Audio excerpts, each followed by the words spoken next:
Anyway, let's get the other side in. Now we know what we're doing. I think they split the wing here and on the other side purely for convenience for themselves, so they could have a reduced size box for this aircraft. I don't think any thought went into the fact, well, why don't we make it so the wing section can come off easily for transportation, but they haven't done that because you wouldn't want to do that every time in the field. Let's see if this fits.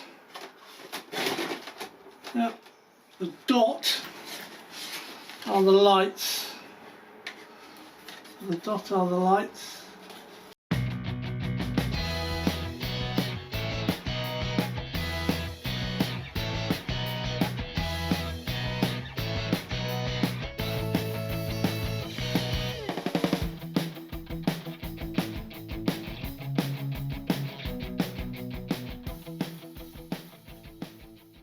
Let's try this, see what happens. I'm going to have to turn it this way, that goes in there. God.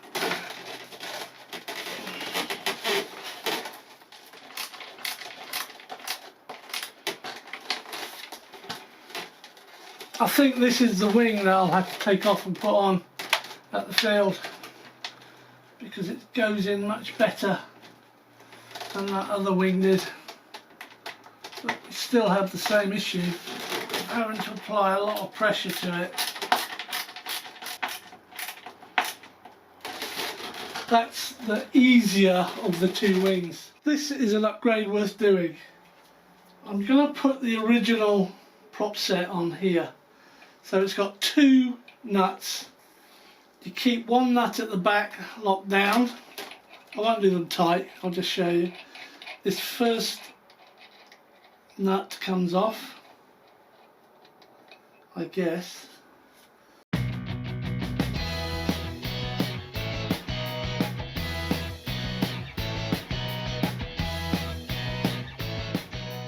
I think this is too small. This piece here is too small to fit over that.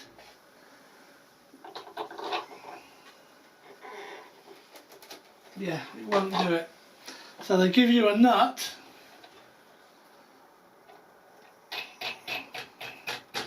This is like the little Hobby King 800. You screw that down as far as it will go on the shaft. You can then put that on it, and that's now engaged with the small nut. You then lock that down with that nut and you tighten it all up, and then you've got this poxy tiny little hub with no real thread in it, just plastic, that you thread over that or glue it over that or something, and it is dreadful. It's absolutely appalling. Classic Hobby King rubbish. But if you were fortunate enough when you bought your version 1 not to build it and to wait, version 2 came out, and one of the upgrades they did on the version 2 was replace this prop system.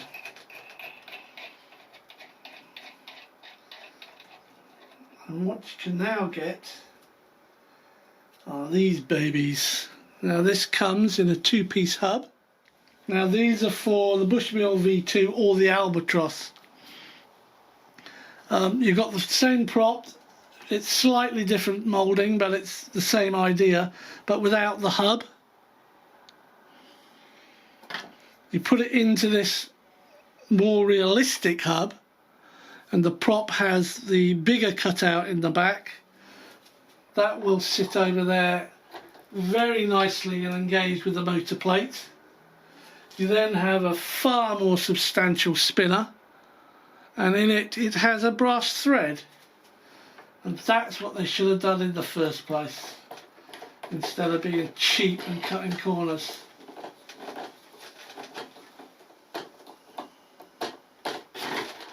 And that is now a decent looking, there's a bit of give in there somewhere, Not sure why.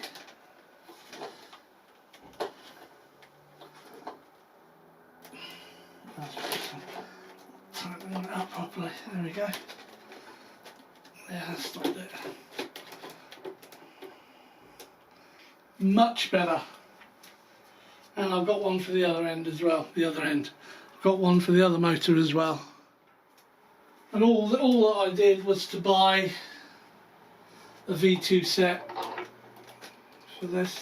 There we are. It's beautiful. This one rotates this way with a bit of luck. I'll take these off. I'm not going to do anything with them on.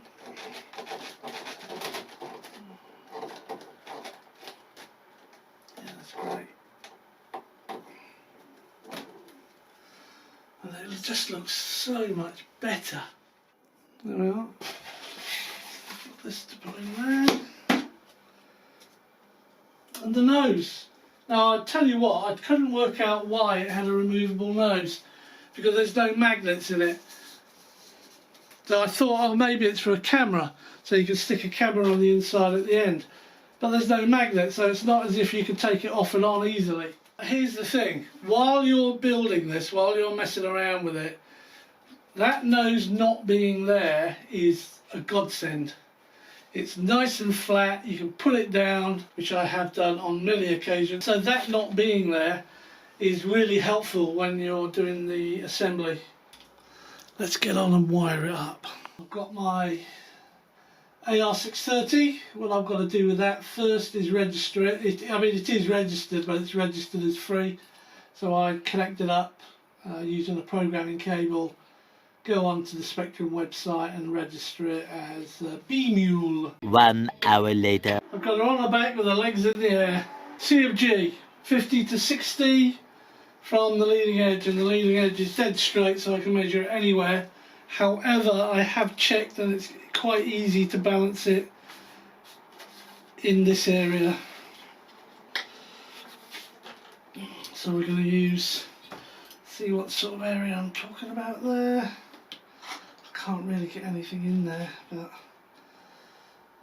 if I sort of bring it out about here, distance wise, I'm not saying that's where it resides, and we'll check that in a minute. I've got this starting at 0. Let's place that where the leading edge is. Let's check this one as well. So this should sort of match up. Yeah, that's a bit too far out, that's good.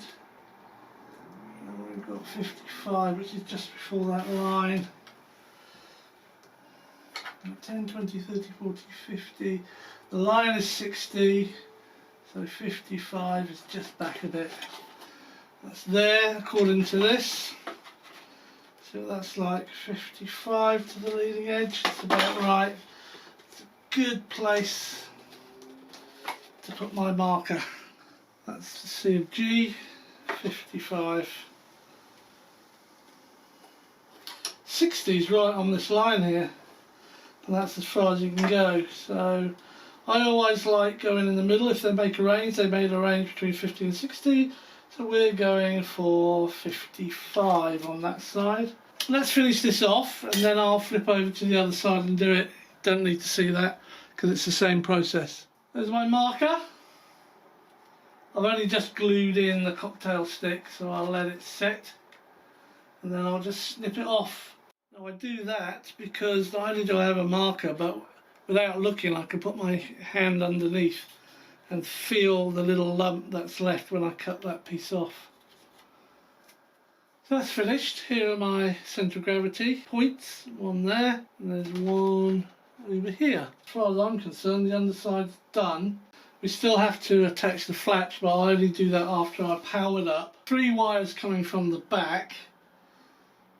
It's got 2 wires coming from the very back through a bulkhead, which I've stuck to the right wall of the fuselage on the inside. Then that's joined by a third wire, which is for your trapdoor, whatever you want to call it. I've stuck those together on the inside of the fuselage on the wall, and then everything else that comes down on this loom here, this big loom in there. Don't know if you can, that makes it any better.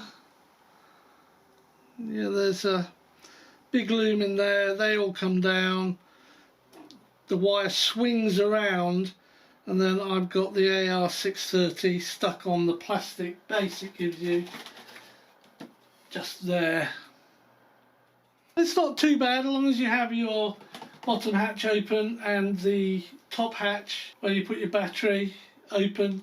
You can get your hands in there, it's wide enough, and just a little bit of wire management keeps it all nice, neat and tidy. Something I have done, which I'm not over keen about, but I've done it before, is this little beacon at the top has its own power wire. So that's one, and then the landing lights and the wingtip lights are on their own power wire. It all connects together, so you end up with two light wires. What I've done is I've put those into a Y lead, and I've put the Y lead into the bind port. Now that's just to get the power from it. Some people don't recommend doing that. I've done it on several of my aircraft and I haven't had any trouble. So I think I will continue to do it. Now this hatch is there for one reason and one reason only as far as I'm concerned, and that's to play around with your receiver and your electronics in here. Of course, once you put your struts in, I'll show that because the wing struts have to go in. The wing struts, by the way, are aluminium, or again, if you live on the other side of the pond, it's aluminum. Yeah, and they basically, one goes there and the other goes up. I don't know if they're bigger or smaller, so I haven't tried these before. So one's got to go there. Then one goes, one goes here, and I can see why they're aluminum, because they do actually push the wing up. And now of course you've got limited access under here because of this strut. You can still get your hand in, so it does work. And I also guess you can use it, can you? It's hard to get in and go back, but you could use it to put your paratroopers in. But why? Just open that up, close it up. What I'm thinking of doing is doing like a scoop. So I'm going to put a little foam barrier around the trapdoor. So you lower it, you can put stuff in it, raise it up, and it's not going anywhere. And then when you drop it, it will all just slide out. I might as well leave that on there and just put the R-clips on. Not going too bad at all, really. Good, just got to power it all up and see what happens. Oh well, that was jolly good news. I was putting on the other wing support on the other side and I popped it out. I thought I snapped it, but you see it here? And it just went bop and came out. I think that's because I had these around the wrong way. I don't know, the holes might be, but it's so short. Oh my god, how is that supposed to go in there like that? Wow, that is taking so much stress. That wing really had to move. That was a good 5mm. Blimey. But I'll be honest with you, I actually thought I broke it. I was trying to push it on and obviously it wasn't over the hole properly, and I just heard a pop. And when you looked from underneath, because you can't see the top of the wing, when you look from underneath it's flat. I thought, oh no, how am I going to find one of those? Still, let's see how this goes.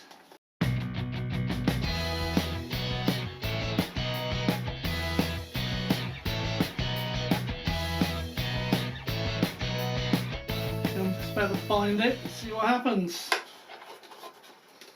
I haven't balanced or anything, I've just whacked in a 4S 4500. It's a bit tight in there as well, to be honest.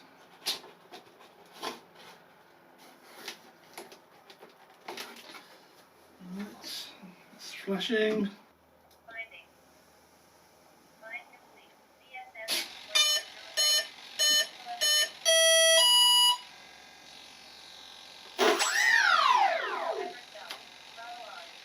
Okay, got to work out.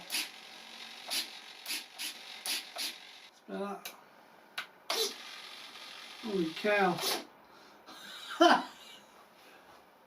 Bloody hell. I don't know if you saw that. Yeah, you can see it. Just.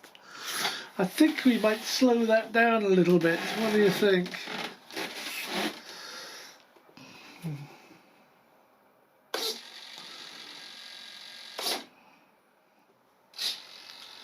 Ailerons are okay, elevator's okay, rudder's okay. Oh, that's good. Rudder, ailerons up down. Right, the flaps need reversing.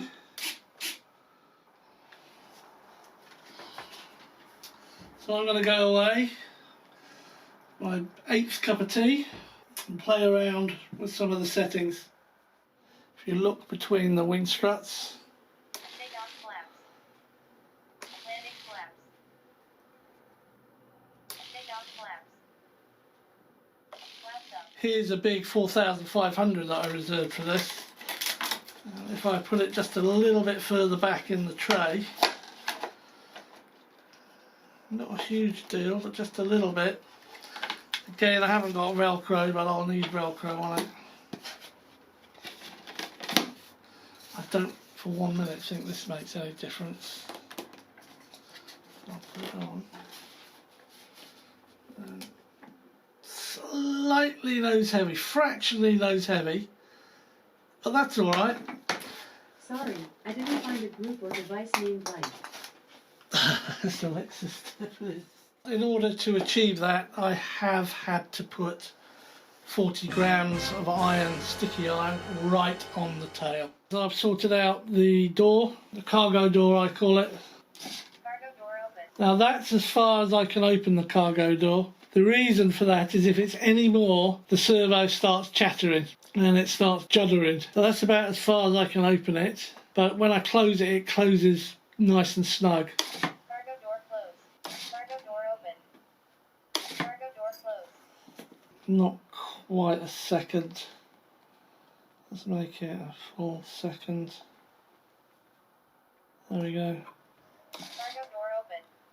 Cargo door closed. So it closes nice and neat. And I'll be able to drop things from it. I'm happy with it. It's all done. I'm looking forward to taking it to the field and doing a maiden and dropping something out of its backside. The nose is now magnetised. The actual length of it is 1 metre 1095 centimetres. So it's just short of 1.1. And it's just too big by the nose, believe it or not, to get into my car.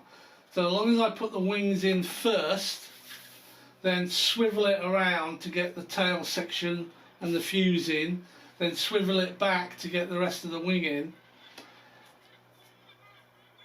I can't do it with the nose on, so I've made the nose magnetic. I did that last night. And what you see here are 2 long screws that are glued in. This has got about 1 inch of solid foam around the nose. And I made some holes, put those in so they're not going anywhere, and then on the nose I've actually put 2 magnets, and the whole thing just snaps together like that. The only reason I've done that, as I've said, is so I can get it in the car like that, but I can't get it in the car like that. Just want to show you in here So I made some modifications. The battery I'm using has to go right at the back, up there, because I'm using a 4500. So what I've done, I've added an additional strap. This strap here I've just put in. I've left the original strap in its same place. So when I go down for a lighter battery like 4000 or 3500, I can move them forward. But the 4500 sits right at the back here against this. It's a tiny little lip, comes forward, velcros in, and it balances out. But as I said, I have had to add 40 grams of weight in the tail to compensate. Yeah. The other thing I've done, I put a camera mount here which gets both prop blades in on wide angle. I've put a camera mount on this wing. You won't be able to see it, I don't think, I don't know. Just up here. Yeah, it's out of shot there. That's it. Now that's almost a square. So that means I can angle the camera at the nose or the body or the tail from this position. I'm not putting any running lights on it, such as easy lights, because it's got its own and they're really quite bright. And that is basically it. Oh, thanks to Airhammer, who left me a comment, I believe, about these flap hinges. And apparently they just drop out, which isn't very nice, is it? Gone on the other side and I've actually put glue on them just to help hold them in place. But I think it's ready. Yeah, it's already good to go. I balance the props. The way I do that is I put it in my balancer and I concentrate on one set of blades, either that and and how they work with each other, and I put some tape on the back. Then I focus on the other blades and I reduce it, and gradually it balances it all out. So that's balanced now. I wasn't happy with how they were before. They were making quite a lot of vibration. Okay, so they're both on. Now I hope this sounds a bit better than it did when we did the first run up. I've got a camera, one of my run cams that I'm placing here.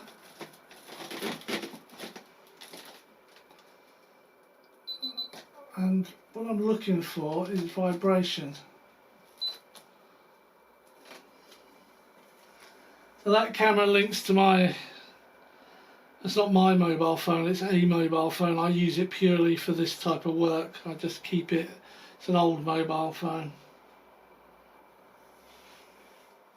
That camera's linked into an old mobile phone I keep just for this purpose. You'll see here, it'll come up in a minute. There we go, so that's the view I'm getting from there.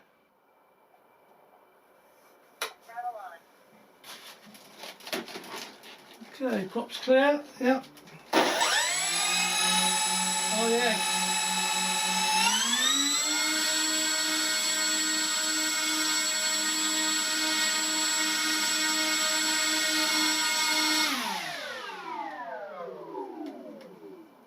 Woo! They sound fantastic.